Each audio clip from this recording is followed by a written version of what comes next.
پیسے اور خوبصورتی کو نہیں، ایمان کو اہمیت دیجیے۔ رب سے جب بھی دعاؤں میں مانگیں تو عزت کرنے والا اور دیندار ہمسفر ہی مانگے۔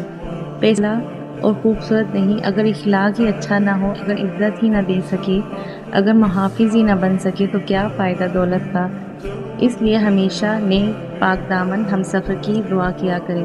اگر پیسہ سکون دے سکتا تو امیر لوگ کبھی بھی نیند کی گولیاں نہ کھا کر سوتے، بلکہ پیسوں کا تکیہ بنا کر میٹھی اور سکون کی نیند سوتے۔ افسوس کہ آج کل ہر لڑکے لڑکی کی یہی خواہش ہے کہ ہمارا ہمسفر امیر ہو، خوبصورت ہو، اچھی جاب ہو، اچھا گھر ہو، بھلے دین نہ ہو، عزت نہ کرے، اخلاق اچھا نہ ہو، بس پیسہ ہو۔ کتنا خوبصورت ہے نا یہ احساس۔ آپ اپنے نیک پاک دامن خوش اخلاق شوہر بیوی کے ساتھ جنت کے اندر داخل ہوں، ان کے ہاتھ میں ہاتھ ہو اور دونوں پر اللہ سبحانہ تعالیٰ کی رحمت برس رہی ہو۔ اے اللہ ہمیں نیک ہمسفر عطا کر، آمین یا رب العالمین۔ جزاک اللہ۔